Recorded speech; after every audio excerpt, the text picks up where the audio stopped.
This episode is brought to you by Amazon. The holidays are here, and you know what that means? It's time to get your friends and family the gifts they deserve. Take the stress out of shopping with Amazon's great deals and low prices on a huge range of items from toys to tech and much more. Whoever you're gifting for, Amazon has great prices on everything you need this holiday season. Shop early holiday deals now. 1, 2, 3, 4.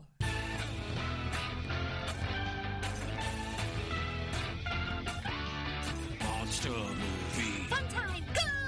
Monster movie. Fun time, go. Monster Movie. Fun time. Go! Monster movie. Fun time, go. With Precious D and Honey Bee. Fun time, go! Ladies and gentlemen, boys and girls, friends and neighbors, welcome once again to Monster Movie Fun Time Go. 31 Days of the Dead. Day 25. My guest today is Joe Weeks. Welcome back to the show, Joe. Thank you, Dom. So great to be here. Today we're going to talk about the 1988 film The Serpent and the Rainbow, which is another traditional pre-Romero voodoo zombie film. So before we get into that, I just want to mention this movie takes place in Haiti. Haiti has a very long and difficult history. They've had a hard time of it because of slavery and colonizing and exploitation from outside forces. And they're having a hard time of it in this country right now. Haitians are. So I just want to remind everybody to not indulge in stereotypes, and they're not doing the things they're being accused of doing by certain people in the public eye. And Joe and I will not be indulging in any of that kind of nonsense.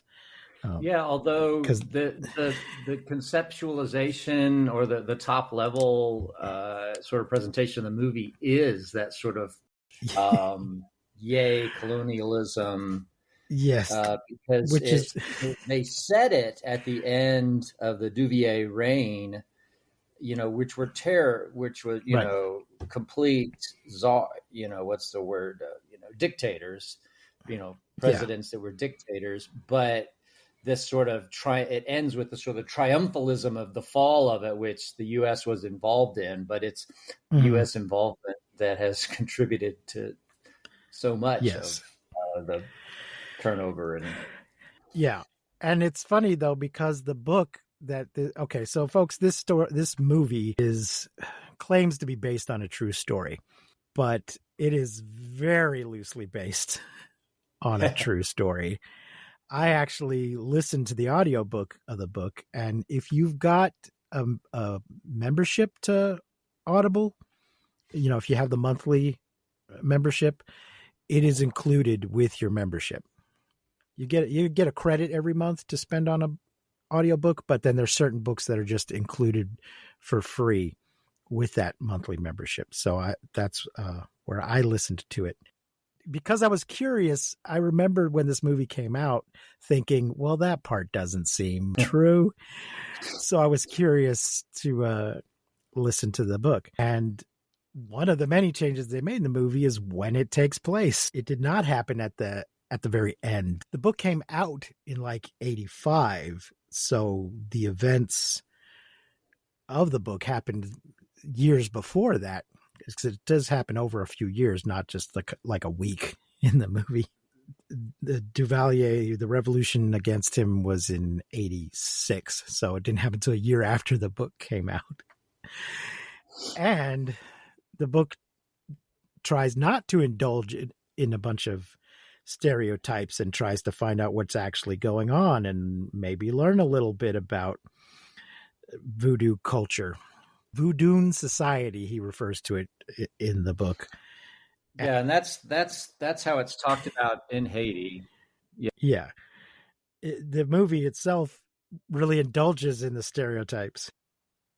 Yeah. As you know, I have spent cumulatively 5 weeks in Haiti across 3 trips. So that was fascinating for me to watch the movie, with, some sort of knowledge, and some things, resonated. Of course, it had a exploitive, kind of feel to it. And, the depictions of the voodoo ceremonies, that stuff didn't happen in modern time. But well, according to Wikipedia, they did capture some actual stuff in the film. They got some, practitioners, believers, however you want to phrase it, members of that society to do some of their dancing and such. Yeah, that totally still exists. Yeah. Even, today, especially outside of the city, and you can go to, like if you want a voodoo blessing over something or a prayer over something, there are places you can go for that even today. Yeah. And that's, Christians do it too. It's a Christian nation now, but right. It's the kind of thing like the syncretism that happens in Mexico. It's like, you can still do that too. Right. Well, and I didn't know how much things had changed since this book was written, but at the time he wrote the book, it seems like Christian versus voodoo was sort of divided by class level, and that there was sort of this Christian facade over everything, an official Christianity, but underneath it all, voodoo is going on amongst the, I don't want to say common people exactly, but, and we don't have time to go into the whole history of the different classes and stuff in Haiti. Well, you can go listen to the Serpent and the Rainbow if you want. He goes into quite a lot of that, but, it's been a few years since you wrote this book, so I don't know how much things may have changed since then. Has that been your experience, Joe? That it is more? So it is predominantly Christian, and under the more common, or as we would say, lower class, really I would say poorer villages outside the city, still common practices of voodoo, but not in the ritual kinds of, dark ritual kinds of ways that, this movie would depict. Yes. Yeah. Yes. Well, that's part of the sensationalized version of voodoo that we get in the movies anyway. I was just a little surprised to see it in this particular movie because it was claiming to be based on this book that takes a more even-handed view of things and a more objective view of things. Yeah, but like in our state that we live in, Texas, we're more familiar with how that plays out in Mexican culture. And, we could see lots of Christian communities and families still do other origin rituals, Dia de Muertos, Muertos, etc., sorts of things. So there's definitely a lot of what I would call superstition in Catholic culture, not even not even just in Santeria and stuff, but like a priest once told my mother to bury a statue of somebody in the yard for I can't remember what the issue was. 100%. They were trying to find something or whatever it was, That would have been St. Christopher. Yeah. St. Christopher. Yeah. I think it might have been something was missing. And they're like, well, bury a statue of St. Christopher in the yard. Yeah. And then my younger brother, as they left, my younger brother's like, that doesn't seem like that's going to work. So he was quite young and he was very skeptical of that. Good for him. So, yeah. All right. So the movie? Yes. So what did you think, Joe? It's hard. Some of it was familiar. So I must have seen parts of it at some point. Mm-hmm. Like there were some things that but it may have been just my thinking also about the other, subset of zombie movie, the voodoo, zombie movie. But I some of it, and maybe part of it is I've always hated, which I guess means liked, right? Whatever the horror movies that really get you, that's the whole point, right? So I've always hated thriller horror things that have to do with being buried alive. So I must have maybe I saw clips from this was the first one I saw ever, right? But so some of it was familiar, but other than that, it's hard, to watch them. It's just hard to watch a movie that's dated in so many ways. I'm not great at being a movie, romancier where I can just enjoy something from the 50s and 60s and 70s and not be distracted by. But like even the acting, like Bill Pullman, I just felt like was, I don't know, empty, or a caricature kind of. Yeah, Uh, a little it's not little like he flat. has a soliloquy anywhere, where there's some actual acting, speech going on. So Right. I mean, he's just playing an American tough guy. Yeah, let me mention before we go too much further. The movie's directed by Wes Craven, so you're not getting a docudrama about this Harvard professor doing his botany research. yeah, You're getting some horror stuff. And the cast is Bill Pullman as Dr. Dennis Allen. Right there, they've changed the name of the actual person for the movie. Kathy Tyson as Dr. Marielle Duchamp. Zakes Mokai as Dargent Patron. Zakes was really big at this time, and I watched a number of things he was in when I was in school studying acting. He's a South African actor, and he's won like Tonys and stuff. Paul Winfield as Lucien Celine. That's somebody you will probably know if you see him. Brett Jennings as Luis Mozart. Conrad Roberts as Christophe Durand. Aletta Mitchell as Celestine Durand. Baja Jola as Lieutenant Gaston. Michael Gog as Dr. Earl Schoonbacher. Paul Guilfoyle as Dr. Andrew Casey. Day Young as Deborah Casey. Luis Treve Pesquara as Kyle Casey. William Newman as French missionary doctor. Francis Guinan as American doctor. Jamie Pena Gutierrez as Julio, Dennis's helicopter pilot. Philogene Thomas as the priest, and Evenko Mosca Salasso as old shaman. Oh, that would be the guy out in the South American jungle. Michael Gog,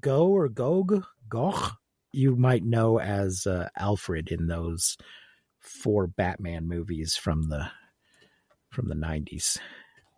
Yeah, I mean, recognize him from there. Of course, even Bill Pullman. I always Independence Day president. It's always my most memorable because he does actually have a long soliloquy and speech and has to do some actual acting. I won't say he does it great there either, but Paul Winfield was super familiar to me. I guess, I don't know. He was a captain in a Star Trek movie. I remember that. Yes, Star Trek 2.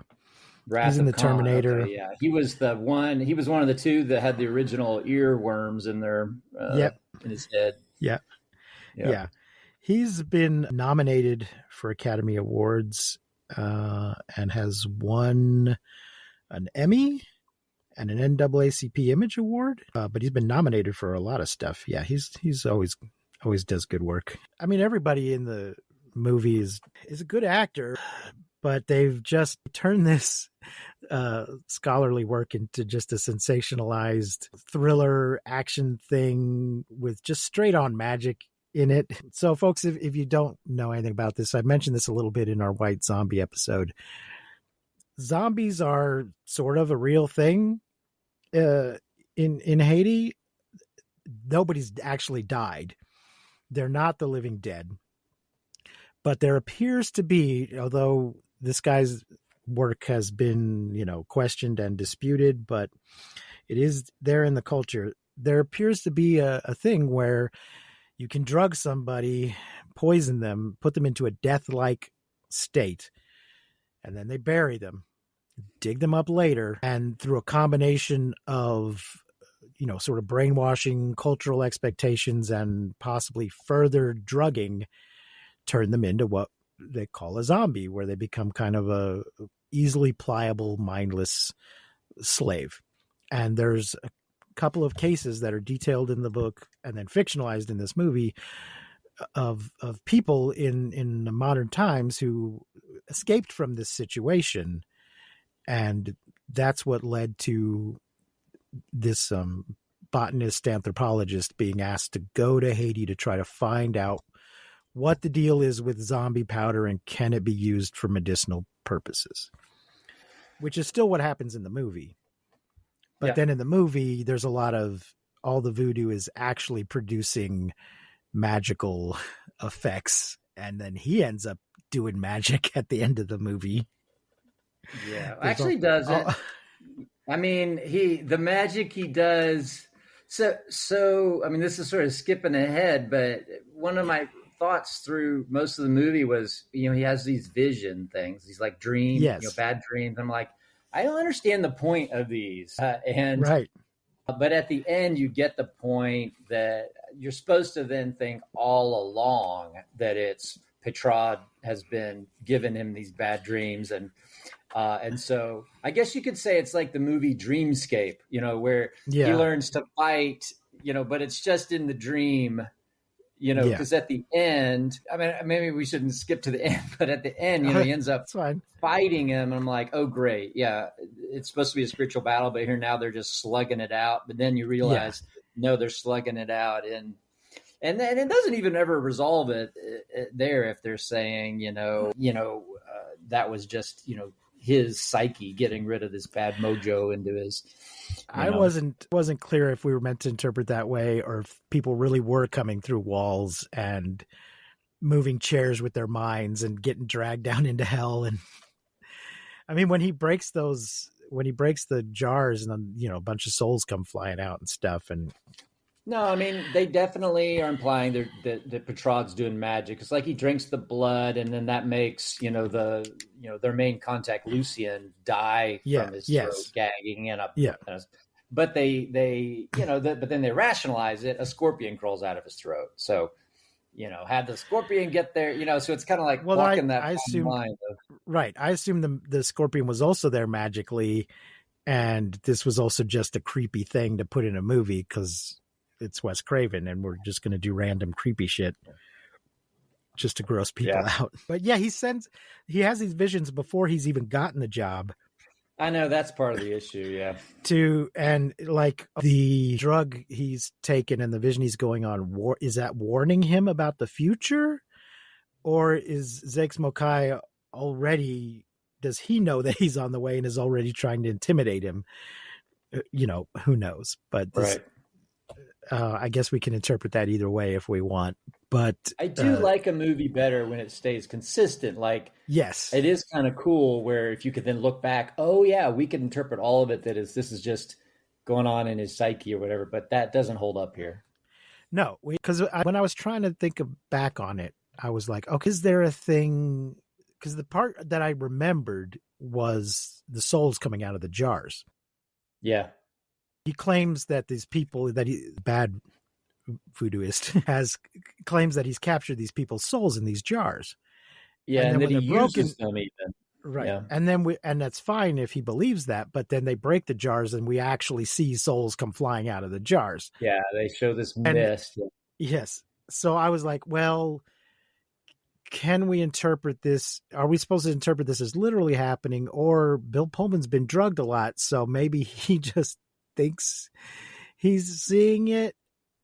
I could, that was sort of in my memory. That could it be interpreted that way? But they could have done that with a camera angle better versus it was not his camera angle. Yeah. So. When I look back at it now, but when I watched it again, I was like, no, I think this movie is just telling me that magic is actually happening. Yeah.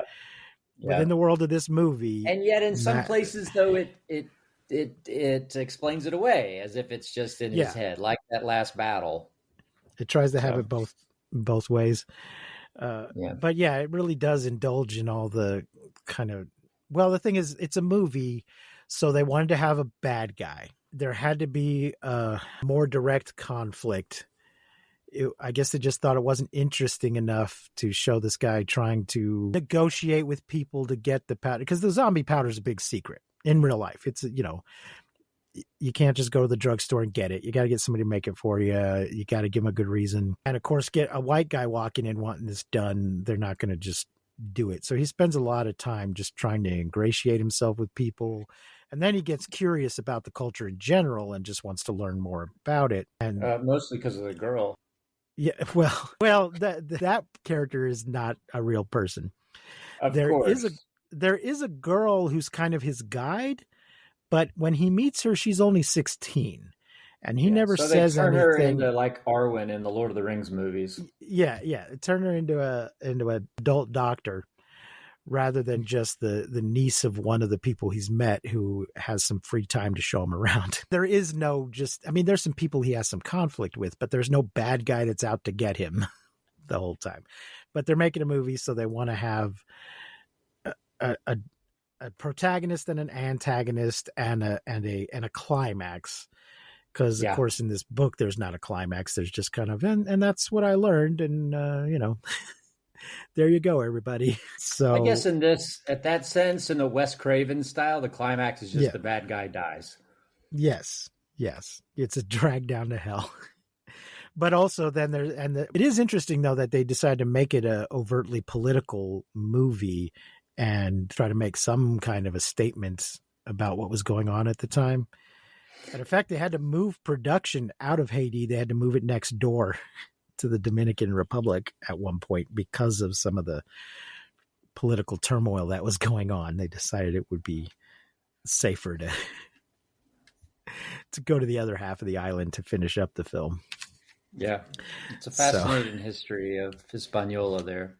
You can, from the satellite imagery, you can see the line between Haiti and the DR because Haiti's been strip mined of its forests. And so by Western, economic powerhouses. So you can see the country line just in the middle of the mountain range where the trees were stripped down up to that point.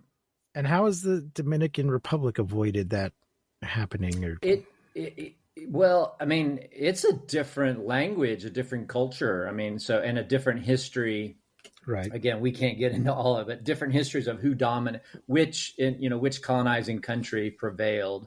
The DR was more Hispanic and Spanish, and in Haiti, the Haiti side was French, and then in the early 1900s, American involvement. But also the history of Haiti was that before the French, that was the first sort of indigenous groups where Africans were brought over and sort of rebelled, against their captors. So, it's often characterized as the first and only successful slave revolt in history. Right. Yeah. There's been a number of slave revolts, but they don't usually succeed in throwing the slavers out of the country.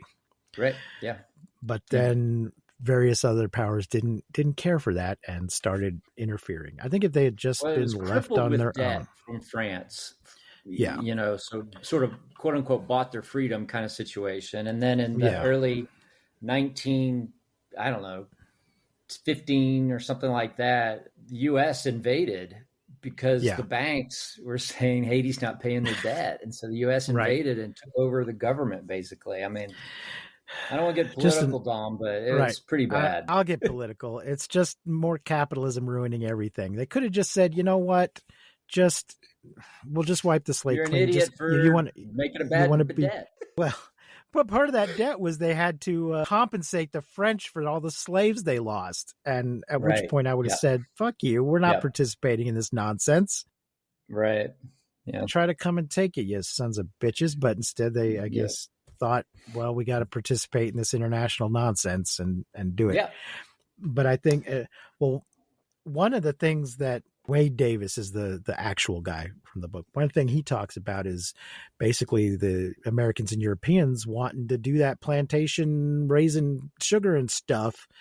And the locals just wanted to go farm their own land and just live on a more small scale, a smaller scale. And might have just been fine if they had just been allowed to do that. They're like, oh no, Haiti's not making money. It's like, but they're supporting themselves. They're doing fine. They're not making money for you, for your plantation, but they're getting by all right on their own terms.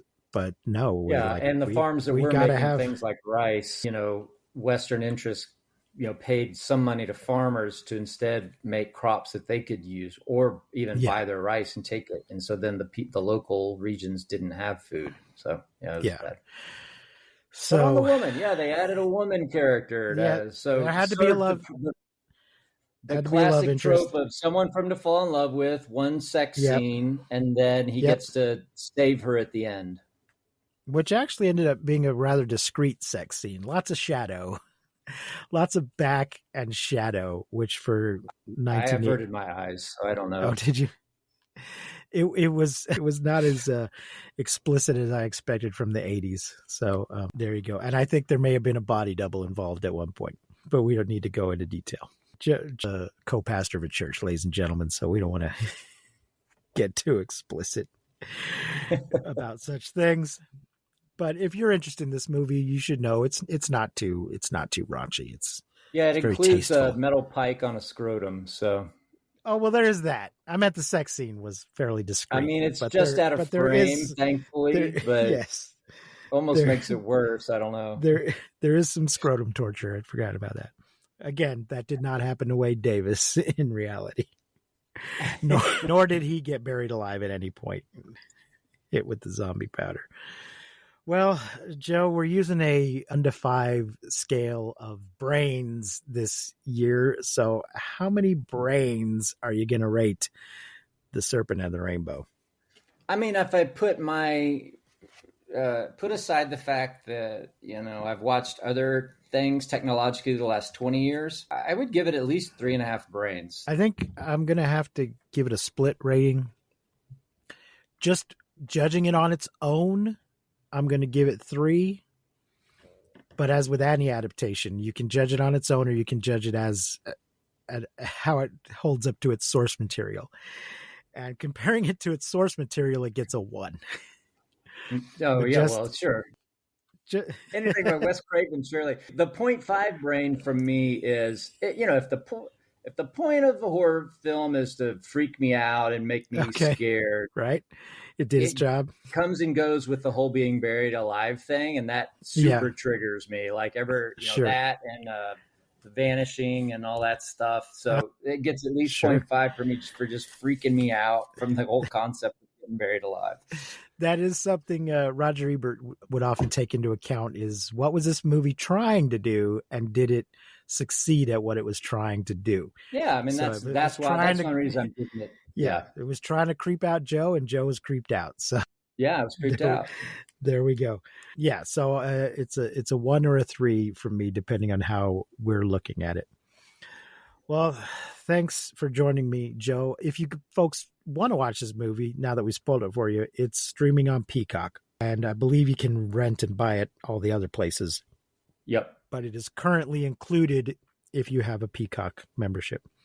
And maybe even there's a free version of Peacock. Not everything's on the free version. I'm not sure if this is on the free version, but check it out first.